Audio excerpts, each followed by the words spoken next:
No me metas prisa, vísteme despacio que tengo prisa. Sí, como los niños por la mañana. Sí, bueno, Elena, ha salido alguien que es perezoso. Mejor Yo dicho, dices. perezosa. Así que no, te estás mirando en el espejo, en tu propio espejo, genético además. Por favor, Elena Blanco y Gonzalo Oñoro, acudan a consulta, gracias.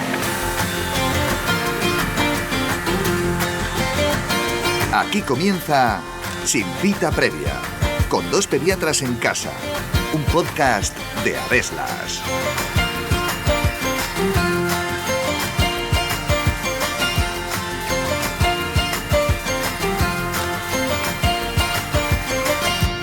El trastorno por déficit de atención e hiperactividad es uno de los trastornos neuropsiquiátricos más frecuentes en la infancia, afectando a cerca del 5% de la población infantil. Y aunque la mayoría de las familias piensan que este trastorno solo tiene importancia para el rendimiento escolar, no debemos perder de vista que es un trastorno que está presente las 24 horas del día. Pero, ¿en qué consiste realmente este trastorno? Si mi hijo es muy inquieto, ¿significa que es hiperactivo? ¿A partir de qué edad y cómo se diagnostica el TDAH? ¿Y el tratamiento? ¿Es necesario siempre emplear medicación? Está a punto de comenzar un nuevo episodio de Sin Cita Previa en el que os contamos todo lo que tenéis que saber sobre el trastorno por déficit de atención e hiperactividad. Así que ajustaos bien los auriculares porque ¡empezamos!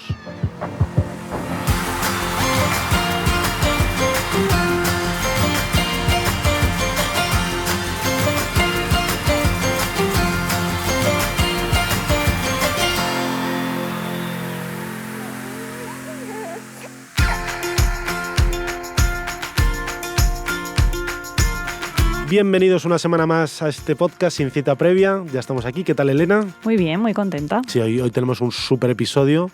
Casi estamos llegando a los 90 episodios y yo creo que este nos lo han pedido muchas veces, pero hemos querido esperar a tener a un invitado muy especial, que ahora sabréis quién es, para hacerlo en conjunto, para que no sea solo hablando nosotros. Antes de nada, agradeceros que estéis al otro lado de los auriculares y por esas valoraciones tan positivas que nos dejáis tanto en redes sociales como en las plataformas para podcast desde las que nos dejáis. ¿Y de qué vamos a hablar? Bueno, pues ya... Lo habrán leído en el título, si es que hay decir aquí como tal, pero sí. Pero bueno, sobre el trastorno de déficit de atención e hiperactividad, pues es un trastorno muy frecuente, sobre todo pues los hijos, ¿no? De los padres que tienen hijos pues ya un poquito más mayorcitos, en primaria, a la adolescencia, pues esto les suena, si no su hijo es alguien de su clase, ¿no? Hemos dicho que es un trastorno que es bastante prevalente en la edad infantil y bueno, por frecuencia, pues es una cosa que preocupa bastante a las familias. Y además parece que en los últimos años como que lo escuchamos más, ¿no? Decimos, ¿habrá una epidemia de TDAH? Y para ello, aunque esto lo vemos en primaria, Elena y yo sabéis que somos pediatras que trabajamos en primaria, es una cosa que luego veremos, intervienen muchos especialistas, pero nos hemos querido traer al doctor Javier Quintero. Él es jefe de servicio de psiquiatría del Hospital Infante Leonor de Madrid, es profesor de la Universidad Complutense también de Madrid y está especializado en psiquiatría y psicología centrada en la atención del niño y del adolescente, bueno, y también desarrolla su actividad en la clínica privada del doctor Quintero. Y es que resulta que es el director del grupo de trabajo de TDAH del Ministerio de Sanidad, Política Social e Igualdad, enmarcado en la estrategia de salud mental del país en el que vivimos. Así que tenemos al súper especialista. ¿Qué tal, Javier? Bienvenido. Muy buenas tardes, Gonzalo. ¿Cómo estás? Estamos encantados de que estés aquí. Yo sobre todo porque hoy vengo a aprender. Elena siempre me regaña mucho de que hablo mucho en los episodios. Hoy estoy dispuesto a tener los oídos bien abiertos. Que a nosotros tener un experto tan experto en este tema, pues para nosotros es muy enriquecedor. Primero porque le da muchísima calidad a este episodio, ¿no? Y al podcast de Sin Cita Previa, pero también es que escuchar esto de las manos de los expertos, que luego veis a nuestros niños cuando os los mandamos, pues es buenísimo para nosotros como pediatras, para los padres que nos escuchan y bueno, para el conocimiento en general. Pues muchas gracias, Elena. Desde luego entiendo que el experto iba a venir y al final no ha podido venir, pues me llamó a mí, ¿no? Se ha quedado en casa, ahí estamos. Bueno, yo creo que todo el mundo tiene un poco la idea en la cabeza de lo que es un niño con TDAH, pero yo creo que para empezar bien por el principio, lo que tenemos que hacer es pedirte una definición de qué es el TDAH. Voy a daros dos, ¿no? Una, la formal, ¿no? Es decir, el trastorno por déficit de atención es la combinación de síntomas de inatención, hiperactividad o impulsividad que interfieren en el normal funcionamiento del niño, el adolescente o del adulto. Y luego te voy a dar una que me parece mucho más importante. Es un factor de riesgo evolutivo. Es decir, tener un trastorno por déficit de atención es importante porque le complica la vida al chaval. Es decir, un niño que tiene dificultades de atención, si no le complica la vida, porque su curva de aprendizaje es la correcta, porque su capacidad de prestar atención a las tareas, no solo a la que le llama la atención, porque a veces dicen, no, mi niño no puede tener un déficit de atención porque con las maquinitas está perfectamente concentrado. No, eso es una trampa. Tiene que ser capaz de dirigir la atención, no que el estímulo le capte la atención. Exacto. Y bien, y la hiperactividad e impulsividad en la interacción con los demás y en la regulación de su propia conducta. Es decir, que por un lado tenemos la parte más formal, que es el TDAH, la hiperactividad, la inatención o la impulsividad, de manera desajustada para el momento evolutivo del niño, pero por otro lado entendamos que es ese factor de riesgo evolutivo, es decir, que le complica el desarrollo a esa personita. Yo creo que esto ya, como resumen, es genial, porque y pasa no solo con este trastorno, sino con todos. Por eso es un trastorno, que eso hay mucha gente que no lo entiende. Tiene que interferir en la vida diaria del niño, ¿no? ¿Y qué pasa en esos cerebros, dentro de esas cabezas? ¿Por qué ocurren estas cosas? Pues fíjate, está dentro de lo que llamamos los trastornos del neurodesarrollo, es decir, su maduración cerebral va un poco más enlentecida y sobre todo nos podemos fijar en áreas muy concretas y de manera muy específica lo que llamamos el área dorsolateral prefrontal, es decir, la parte más anterior del cerebro de los niños, que además es la parte del cerebro encargada de regular la atención y la conducta, con lo cual ahí se produce un retraso en la maduración en ese cerebro. Aparecen más cosas, hay una base genética, evidentemente, tenemos hasta un 70% de la explicación de por qué ocurre un trastorno por déficit de atención lo podemos encontrar en la genética, lo cual nos deja un maravilloso 30% al ambiente, que yo siempre digo lo mismo, lo que se hereda es el riesgo y luego el ambiente es lo que modula el riesgo. Y esto, bueno, pues condiciona, ahora ya se saben muchas más cosas, ¿no? Antes había como en estas definiciones clásicas, ¿no? Se pensaba que era como solo de chicos, ¿no? Claro, Elena, porque fíjate, durante mucho tiempo el trastorno por déficit de atención le habían dado la vuelta y era la hiperactividad. Y es cierto que la hiperactividad es más prevalente en los chicos que en las chicas, pero no así el déficit de atención. Que encima se ve más, ¿no? Claro, por eso. Entonces, ¿qué ocurría? Que el niño que se mueve mucho se diagnostica relativamente fácil. Ahora, lo que pasa es que está inatento, distraído y le cuesta seguir el ritmo, pues es más difícil, ¿no? Darnos cuenta de que algo no está funcionando hasta que ya el problema es un poco más complejo, un poco más serio. Claro, ¿y tú crees que debido a este aumento del conocimiento y de niños que se diagnostican hay más o es que realmente ahora hay más? O diagnosticamos mejor, ¿no? Diagnosticamos mejor, Gonzalo. Fíjate, de hecho hay ese mantra, no, se está sobrediagnosticando el TDAH, de ninguna manera. Es decir, la prevalencia está en la torno misma, ¿no? Exacto. No hay cambios en la prevalencia a lo largo del tiempo. No existen. Los estudios de los 80 nos hablaban del mismo 8 o 10% y ahora con metodologías más estrictas nos vamos, como decías antes, ¿no? Entre el 5 y el 7%. Es decir, que casi la estadística nos dice que hay menos. ¿Qué ocurre? Que diagnosticamos más, porque efectivamente hay más sensibilidad y hay más, sobre todo, capacidad de anticiparnos al problema, ¿no? Que a mí lo que me parece más importante en el trastorno por déficit de atención es iniciar a hacer cosas, empezar a hacer cosas con ese paciente antes de que se complique. De que sea un trastorno con muchísima afectación, ¿no? Exacto. Y bueno, ya nos has avanzado un poco, ¿no? Porque este nombre de este trastorno engloba a los inatentos y a los hiperactivos. Pero esto, ¿cómo se va a traducir, no? O sea, tenemos muy bien, yo creo, en la cabeza un hiperactivo, ¿no? No paro, no me centro, me levanto, incordio, ¿no? Todas estas cosas. Pero, ¿cómo se traduce en el día a día de un niño que padece este TDAH? Bueno, la hiperactividad lo que les impide, ¿no? No lo que les permite, sino lo que les impide es hacer una regulación adecuada de la conducta. Me explico. Es un niño que se mueve mucho, pero sobre todo se mueve mal. Es decir, cuando todo el mundo están todos jugando y de repente hay que pararse, él no es capaz de pararse. Entonces es el último en pararse. Es el niño que está sentado en clase y de repente se levanta y no sabemos por qué. Es el niño que está constantemente haciendo algo. Cuando está en la silla, parece que la silla le quemara, ¿no? Está constantemente en movimiento, ¿no? Es decir, que hay un exceso de actividad, pero sobre todo hay una actividad cualitativamente inadecuada. Yo siempre digo, ¿no? Es la comunión, que hay 25 primitos de 10 años, todos se ponen a jugar y todos parecen iguales, pero de repente llaman a comer y hay dos que les cuesta un mundo parar a comer porque siguen revolucionados. Es como si tuvieran un motor constantemente dentro. Y eso luego le interfiere en casa. Quien hace rutinas en casa es un lío. Porque vamos a ducharnos. No, un momento que voy, que subo, que bajo. Ese es el punto de la hiperactividad.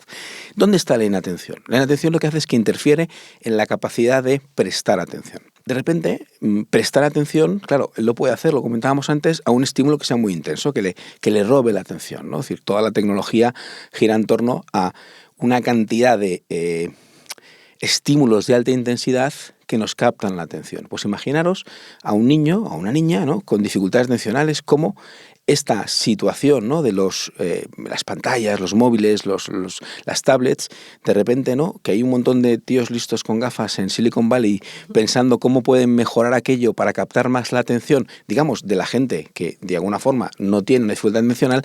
Para estos chavalines es casi una droga, en el sentido de que les capta la atención. Con lo cual, lo que vemos es que no son capaces de prestar atención a las cosas que requieren un poco de esfuerzo, habitualmente son las académicas, pero hay veces que son capaces de concentrarse en aquellas cosas que o bien el estímulo es muy intenso, los juegos digitales, o bien les apasiona, porque de repente hay niños con trastorno por déficit de atención que les encanta leer. Y dices, ¿cómo puede ser? No, porque les apasiona. Porque hay una parte, es decir, la déficit de atención tiene el anverso de la moneda, que son capaces de hiperfocalizar. De repente son capaces de coger una tarea, y eso es una de las cosas más bonitas para trabajar con los niños con trastorno por déficit de atención, ser capaz de ayudarles a desarrollar eso que a veces llaman como una especie de superpoder. Es decir, el niño suspende en todo, pero matemáticas que le encanta saca 10. Bueno, pues seamos capaces de que el niño aprenda qué hace con las matemáticas para repetirlo con otras asignaturas, por ejemplo. Ahí es parte, ¿no?, de lo que ya lo estás adelantando un poco, de cómo trabajar con estos niños, soy ¿no? un caos, perdona, Elena.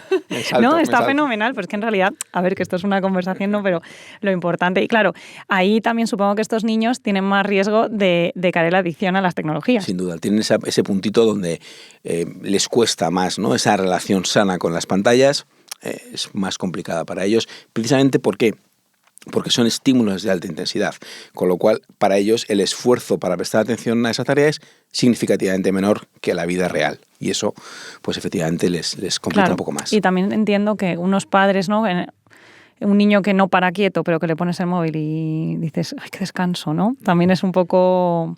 Ahí está la doble moneda, ¿no? Eso es una cosa que me parece súper importante, que no tiene que ver con esto, pero aprovecho y estoy convencido que vas a estar súper de acuerdo conmigo.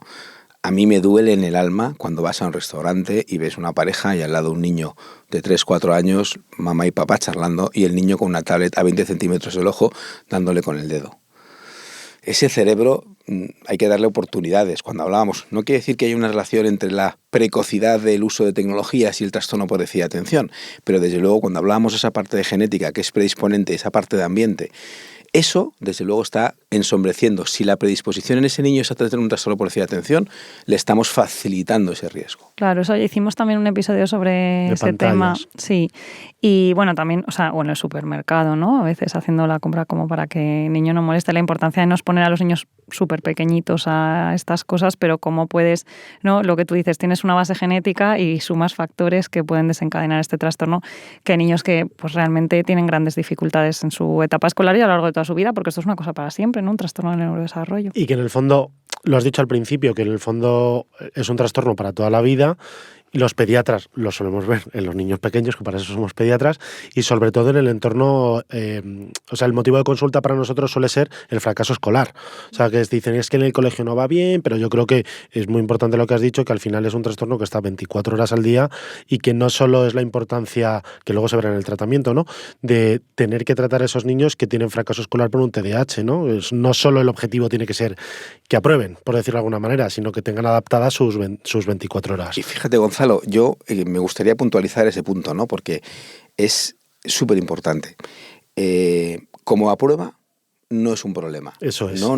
Claro, el niño está rindiendo por debajo de su potencial, no está adquiriendo las habilidades suficientes. Es un niño que podría sacar unas notas espléndidas si se pudiera concentrar y además está aprobando. Y luego además, caramba, nuestro sistema es un poco tramposo, porque en primaria es muy difícil suspender. Es decir, ¿qué hemos hecho? Bajar mucho el umbral, con lo cual hay muchos chavales que realmente no es que estén yendo bien, simplemente que el sistema no salta la alarma en el sistema, hasta que de repente salta a la secundaria y de repente vemos el salto de sexto de primaria. Sí, el paso al primero de instituto ESO, lo pasan regular mucho. Es un desastre. Cambian también los profesores, el ambiente, de repente están en un sitio donde no tienen tanta regulación de sus emociones y de los impulsos, no están tan vigilados, y es verdad, lo vemos mucho, el típico 12-13. Que además, es una queja entre comillas, es una edad en la que los pediatras ya casi estamos acabando la atención del niño. Nosotros estamos hasta los 14, ¿no?, en los centros de salud, y justo es el momento en el que pasan a los médicos de familia, que no digo que no sean especialistas en este trastorno, pero es un momento en el que a lo mejor ya solo queda una vacuna para el niño y realmente no hay una revisión con el pediatra, entonces es un momento a veces muy difícil de coger el toro por los cuernos. Pero yo te quería preguntar, claro, estamos hablando de niño que se mueve mucho o niño que no aprueba porque tiene un fracaso escolar, pero el TDAH tendrá un diagnóstico como tal, ¿no? Somos médicos con unos criterios. ¿Cómo llegamos en estos niños que tenemos esa sospecha de un TDAH, cómo podemos llegar a un diagnóstico? El diagnóstico lo tenemos fijado en las guías clínicas y se trata de tener 9 síntomas de inatención y o 9 de hiperactividad, y con tener 6 de alguna de esas dos categorías ya tendríamos el diagnóstico. Síntomas como pierde cosas, se distrae con facilidad, le cuesta seguir tareas, es decir, síntomas muy estructurados, y lo mismo y luego, en la hiperactividad. Importante que lo presente en todos los ambientes de su vida, ¿no? En más de uno, y que sea disfuncional. Es decir, no es que en todos, sino que de alguna forma esto aparece en más de un entorno, básicamente escolar, familia y social, y que en al menos uno de ellos le esté generando problemas. Y por eso aprovecho, la pregunta al final en los padres se traduce: tiene usted que rellenarme esta encuesta. Y por eso también se lo damos a los profesores, porque no es lo que tú veas como padre que a tu hijo le pasa en el colegio, no, es que la persona que está encargada de darle clase a ese niño, que suele ser el tutor, es la que lo tiene que rellenar. El ambiente escolar. Claro, ¿no? Luego será quien haga el diagnóstico, ya sea el pediatra de atención primaria, el psiquiatra o el neuropsicólogo, quien lo rellene y dice, oye, pues si llegamos a un diagnóstico o que no. Yo quería preguntarte, porque sé que esto ha cambiado desde que yo empecé la residencia, que hace ya casi 15 años, 15, se decían dos cosas: que no podías diagnosticar un TDAH si el niño no tenía menos de 7 años, cosa que por lo que has dicho es un error, porque en el fondo un TDAH lo tienes casi desde siempre, aunque a lo mejor para diagnosticarlo necesitamos que tenga cierta maduración. Esa es una pregunta. Y la otra es que, otra cosa que se decía es que necesitabas un coeficiente intelectual que por lo menos no estuviera bajo. Es decir, que una persona con un retraso mental no puede tener un TDAH, porque claro, si tiene un retraso mental lo normal es que tenga inatención, y entonces ahí se juntan las cosas. Yo sé que esto ha cambiado y, bueno, para que nos hables un poquito de ello. Preescolares, vamos con la primera. Preescolares, evidentemente es mucho más difícil el diagnóstico, pero ¿por qué? Porque hay un salto evolutivo muy importante al final de la etapa preescolar, al inicio de la etapa de infancia. Es decir, entre los 5 y los 7 años se produce un salto madurativo muy importante. ¿Qué quiere decir esto? Que antes de los 5 años hay muchos síntomas de hiperactividad que son simplemente ajustes de maduración. Es decir, cuando nos vamos a los estudios de prevalencia, en los estudios de prevalencia nos dicen que a los 5 años la prevalencia del TDAH es un 12%, a los 7 un 7%. ¿Qué pasa con ese 5%? Que no eran TDAHs. Simplemente en ese proceso de maduración, como sabéis, la maduración no es minuto resultado. Es decir, hay un proceso, hay una ventanita, y en ese proceso se va ajustando. Dicho esto, aún así, en ese momento sí que es cierto que nosotros, cuando vemos a un niño con 7, 8 años y hacemos una pregunta retrospectiva, a los 5 había síntomas. Pero que haya síntomas a los 5 no necesariamente quiere decir que haya síntomas a los 10. Dicho esto, si hay síntomas a los 5, no pasa nada por empezar a hacer cosas. Psicoeducación que no suene con los padres, la alarma, ¿no? Exacto, observar al niño, psicoeducación con los padres, monitorizar con el cole que las cosas están yendo funcionalmente adecuadas. Porque a mí, fíjate, los profes me parecen un sitio maravilloso. ¿Por qué? Porque tienen 20 niños en el mismo rango de edad, con lo cual simplemente es como los pasatiempos del fin de semana. ¿Cuál es el distinto? Es decir, no tienen que saber cuál es la atención, no tienen que saber cuál es la talla normal de los niños de 7 años, pero sabéis que hay unos mucho más bajitos que el resto. Es decir, no tienen por qué saber cuál es el percentil. Simplemente ven que ese es más bajito. Y luego ya veremos si, aun siendo más bajito, está dentro del rango esperado o no. Es decir, que el papel de los coles me parece importantísimo. Y la importancia aquí también de tener los recursos suficientes para poder, ¿no?, identificar a los que les parecen diferentes y poderles darle, bueno, las herramientas diagnósticas y el apoyo en el caso de que lo necesitase, ¿no? Claro, pero fíjate, a veces es cierto que cuando nosotros visualizamos, ¿no?, es decir, el hecho de decir, joder, el diagnóstico es complejo, bueno, el diagnóstico lo podemos hacer mejor o peor, pero en realidad se trata de, si tú vas a diagnosticar una diabetes, haces una glucemia o haces una curva de azúcar, le buscas por las hemoglobinas glicosiladas en el tiempo, qué sé yo. Es decir, tú puedes hacer un diagnóstico más sencillo o un diagnóstico más elaborado, si si quieres así. Pero el no tener herramientas para hacerlo elaborado no nos debería servir como excusa para no hacer el sencillo. No, lo hago un poco como llamamiento. Por eso no, pero no digo por qué, porque muchas veces, ¿no? En escenarios dices, claro, es que si lo veo, luego ¿qué hago? No lo sé, pero no hagas nada porque no sabes qué hacer después. Es decir, oiga, miren, no sé qué le pasa a su hijo, pero pregunten a su pediatra porque creo que se distrae demasiado en clase o no es capaz de estar suficientemente sentado en clase. Que luego consultará con vosotros y diréis, no, pues es normal. O mira, de momento no está generando problemas, pero en 6 meses me sigues contando. Y vamos observando ese funcionamiento. Sobre todo en esta ventana tan importante entre los 5 y los 7. Exacto. Y a la otra pregunta, lo del cociente intelectual, ¿no? Lo único que tenemos que entender es que efectivamente cuando hay una discapacidad intelectual, todas las capacidades cognitivas y muchas veces la atención también afectan y van distintos. Pero en realidad todo lo que tiene que ver con el procesamiento cognitivo y la atención son, digamos, bloques distintos. La atención es la puerta del sistema y luego todo lo que hay es donde está la capacidad intelectual, ¿no? La memoria de trabajo, velocidad de procesamiento, razonamiento, es decir, todo es otra cosa distinta. Con lo cual conceptualmente es una función distinta. Es decir, que yo puedo tener un CI de 70 y tener una atención estupenda. O puedo tener un CI de 70 y tener una atención horrible. Pero es que además, fíjate, yo es que en los pacientes con discapacidad intelectual creo que hay que ser un poquito más exigentes a la hora de evaluar la atención. Porque, claro, con un niño cognitivamente brillante te puedes permitir el lujo de que, bueno, vamos a ir dejándole un poco. ¿Por qué? Porque es capaz de compensar con otras funciones cognitivas sus dificultades atencionales. Pero un niño que no tiene esa excelencia cognitiva, hay que ayudarle a lo atencional. Si lo atencional empieza a hacer problemas desde el minuto 0. ¿Por qué? Porque es que no tiene otros recursos. Y si nosotros ya a este chico que le va a costar un mundo mantener su curva de aprendizaje a lo largo de la etapa escolar, encima le dejamos ahí con la atención, no, porque como tiene un CI de 70, 80, pues la atención, no, pues en razón de más para intentar ayudarle en lo que podemos, porque lamentablemente en la otra parte poco vamos a poder echarle una mano.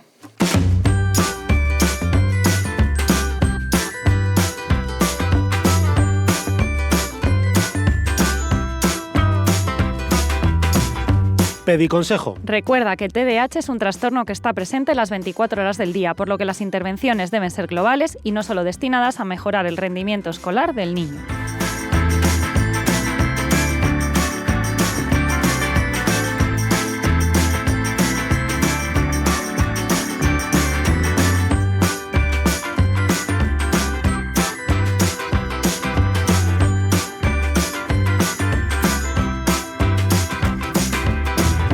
Bueno, estamos de vuelta, gracias aquí con Javier. Y bueno, hemos hablado del diagnóstico, de qué es el TDAH. Pero claro, tú eres psiquiatra, nosotros somos pediatras de atención primaria y siempre barremos un poquito hacia nuestra parcela, pero en este trastorno intervienen muchos especialistas. Te haría la pregunta de quién debe dirigir al niño con TDAH, pero me parece que está muy mal pensada, muy mal planteada, porque ya sé que es una cosa multidisciplinar. Pero ¿en qué parcela podemos intervenir cada uno? Incluido el neurólogo infantil, que es un poco el que faltaría de los médicos en esta mesa, ¿no? Pero... Fíjate, Gonzalo, depende del momento evolutivo del chaval. Es decir, yo tengo clarísimo que el pediatra es la puerta. Es decir, que esto tiene que pasar porque su pediatra, que además tiene ese conocimiento del niño evolutivo, es decir, que en la observación del niño sano vas viendo cómo el niño crece. Y a mí me parece que eso es una información súper valiosa. Es decir, que tú vas viendo al niño, le pones la vacuna a los 6 meses, al año, tal, y de repente le ves con 5 años, con 7. Esa visión longitudinal me parece súper, súper valiosa. Dicho esto, hay pediatras que tienen un poquito más de interés o formación o conocimiento y otros que a lo mejor menos. Y eso también es importante porque luego está la otra variable, que es la individual. Entonces hay pediatras que sospechan TDAH y lo siguiente que hacen es derivar. Está bien, no pasa nada. Os digo que para mí lo más importante es que no se haga nada. Es decir, que no se haga nada. El principal riesgo que no de TDAH, se deje de hacer exacto, algo. Efectivamente. El principal riesgo de TDAH es no hacer nada. Entonces, está fenomenal. Entonces, a partir de ahí, desde luego, el tratamiento es multidisciplinar. ¿Eso qué quiere decir? Nosotros tenemos que tener un diagnóstico adecuado del funcionamiento del niño. ¿Eso qué quiere decir? Que no solamente si cumple o no cumple criterios ese trastorno por déficit de atención, es cómo es su funcionamiento cognitivo. Lo hemos hablado antes, ¿no? Es decir, no es lo mismo tener una capacidad intelectual de 120 que de 80. No es lo mismo las estrategias que puede desarrollar un niño que el otro. Claro, esto es la evaluación neuropsicológica, ¿no? No solo neuropsicológica. O psicopedagógica. No solo psicopedagógica. Claro, es decir, porque eso... cuando yo me sí. planteo a eso, lo que quiero es verlo todo, porque a veces vemos, no, pues voy a ver la parte psicopedagógica, ¿no? Se está muy bien, ¿vale? ¿Y por qué no la emocional también? Es decir, y la social, porque al final, insisto en que lo interesante, o lo que para mí es importante, es entender el niño en su conjunto.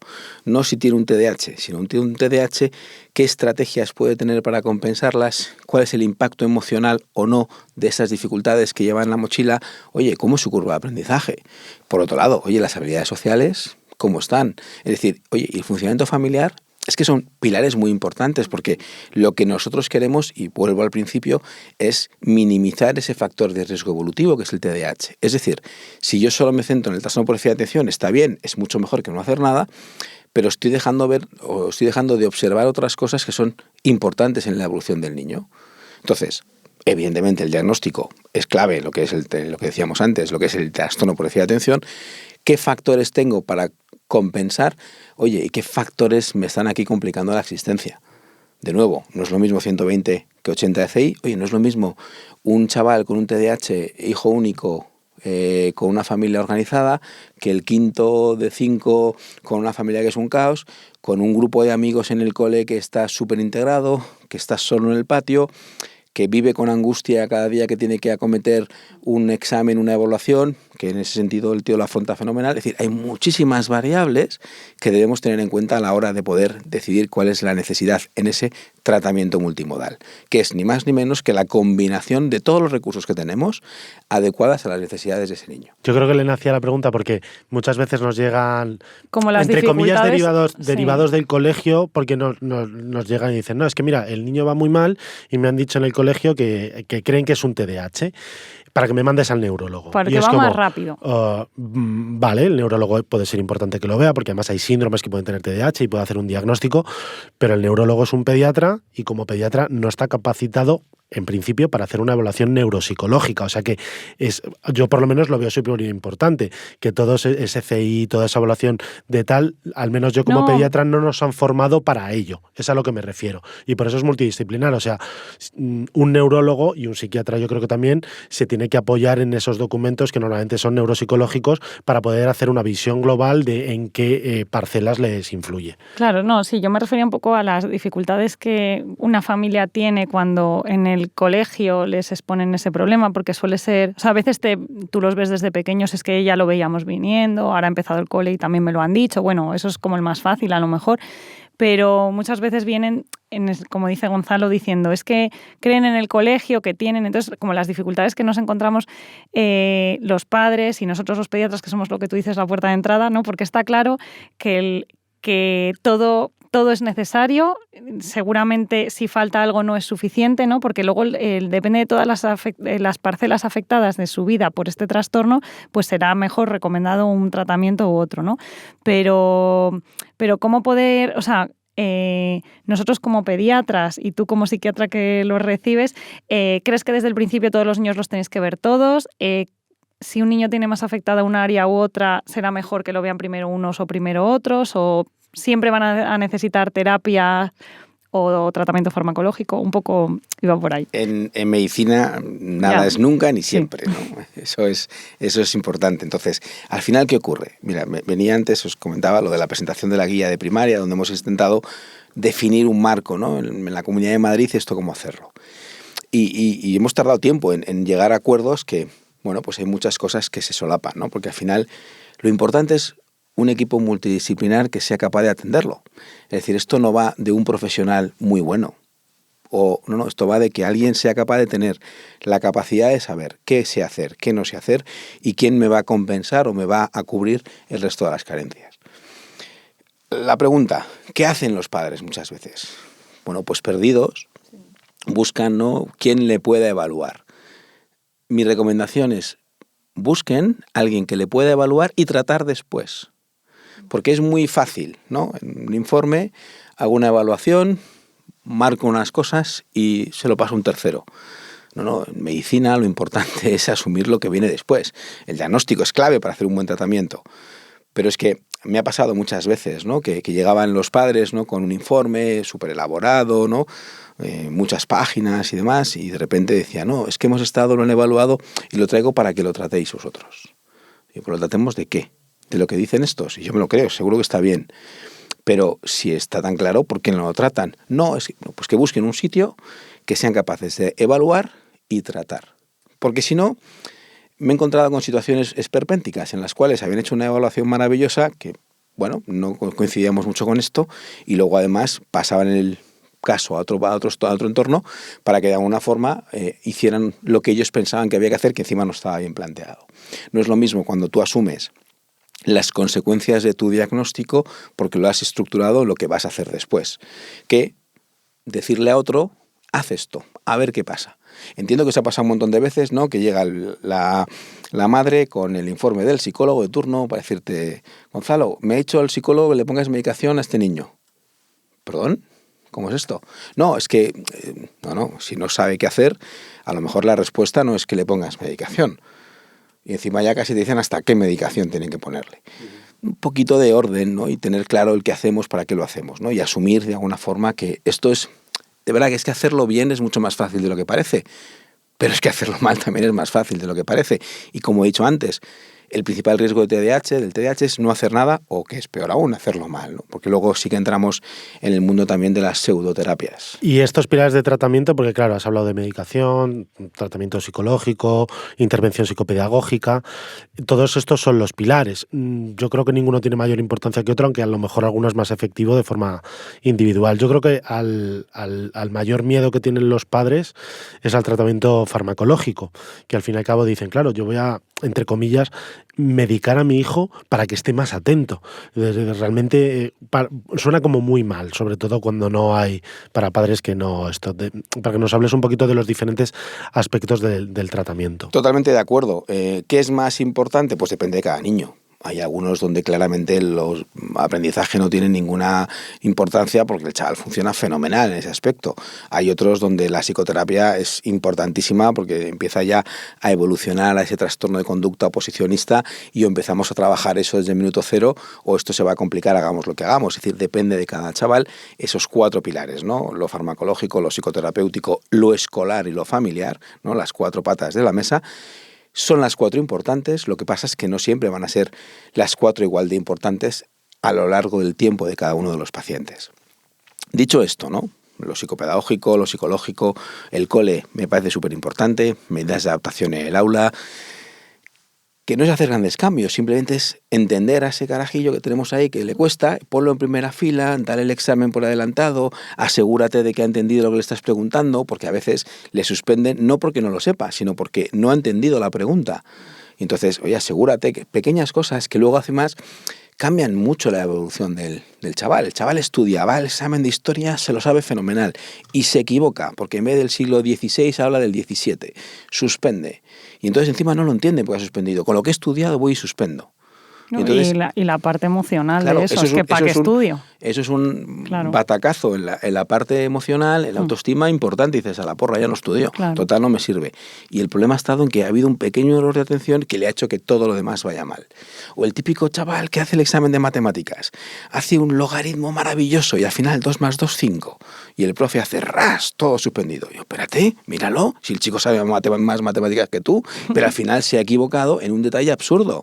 Es decir, que hay cosas que en el cole, en los colegios, ¿no? Hay que observar un poco en ese sentido. La familia, desde minuto cero, psicoeducación. Cuando hablábamos antes de los preescolares, en los preescolares, cuando un niño a los 4 o 5 años empieza a parecer que es más inquieto, más impulsivo, más inatento de lo que sería esperable para su edad, lo que no tengo ninguna duda es que en ese niño hay que empezar a trabajar con los padres para que entiendan qué es esto de la conducta y cómo podemos ayudar a que el niño aprenda a regular su conducta. Luego ya veremos si en esa ventana madurativa a los 6 años el niño se organiza y entre comillas, esos síntomas desaparecen, o por el contrario, más adelante tenemos que hacer más cosas.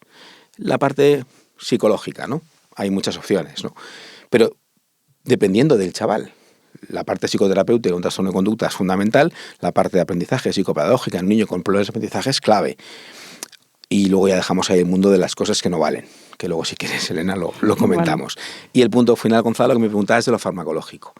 Y hay una frase que digo mucho, ¿no? Lo farmacológico es casi siempre necesario, pero casi nunca suficiente.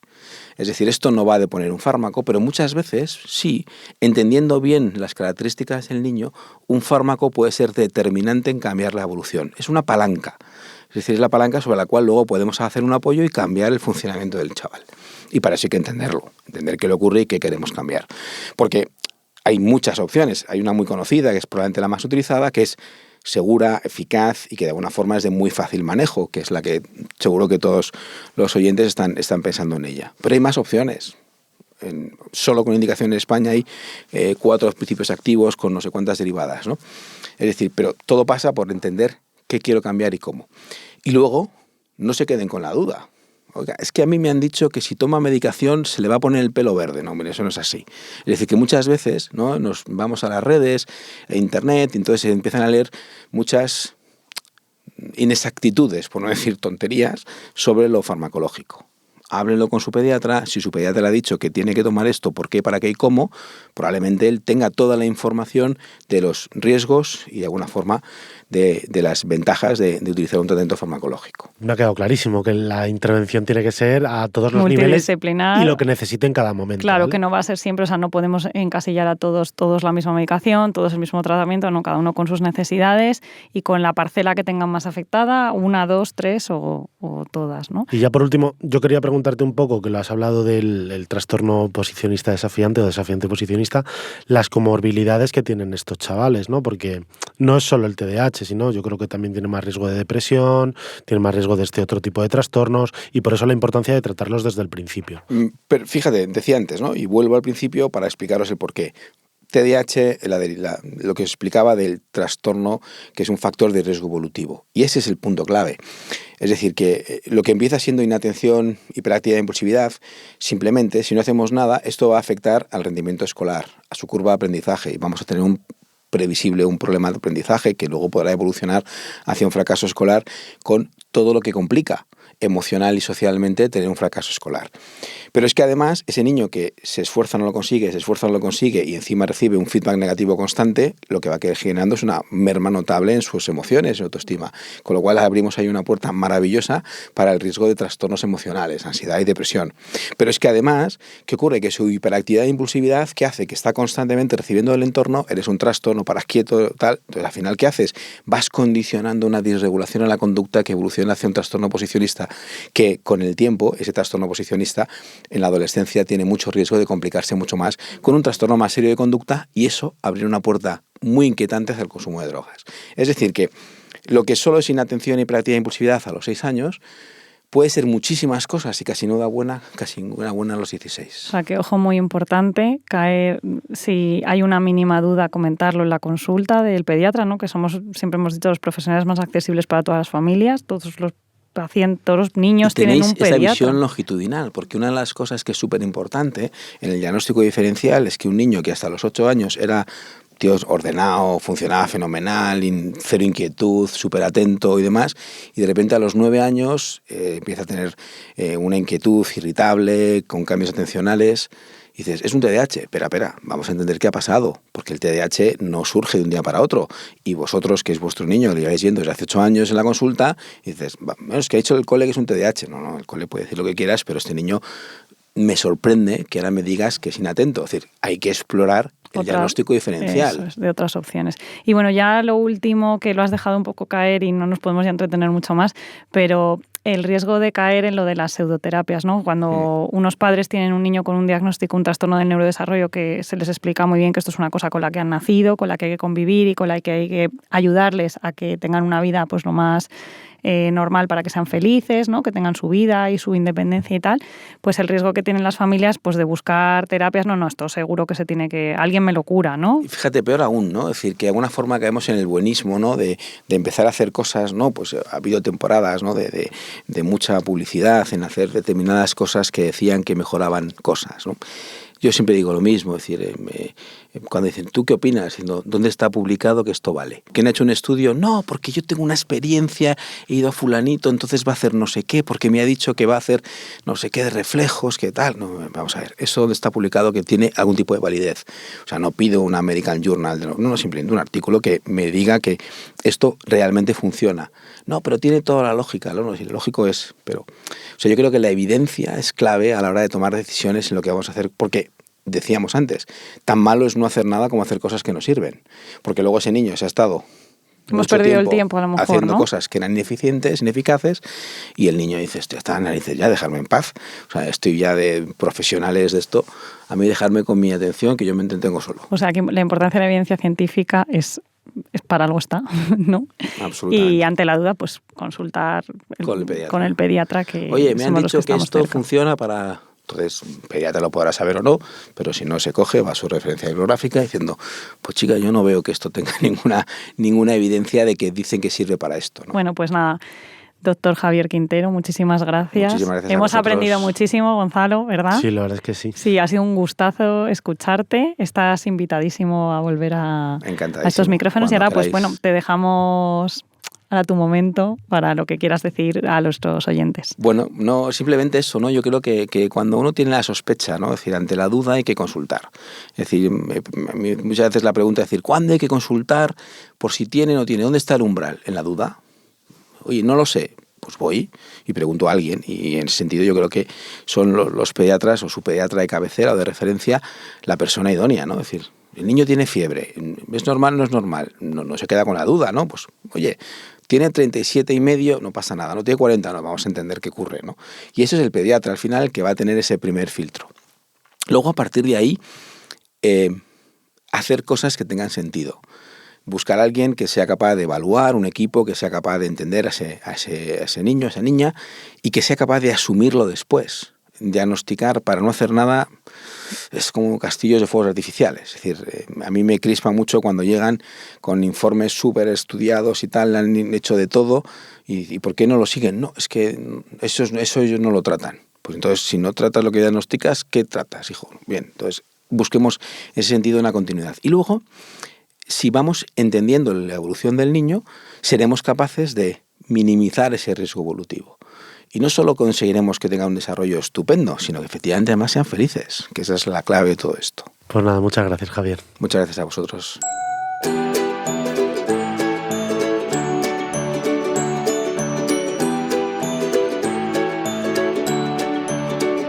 Y hasta aquí el episodio de hoy. Muchísimas gracias por aguantar hasta el final y no os olvidéis de dejarnos un comentario o una valoración de 5 estrellas tanto en redes sociales como en las plataformas en las que nos escuchéis. Y por supuesto, gracias a Deslas por promover la divulgación científica como mejor herramienta para que los padres y madres cuidéis mejor a vuestros hijos. Nos escuchamos en 7 días. Hasta la semana que viene.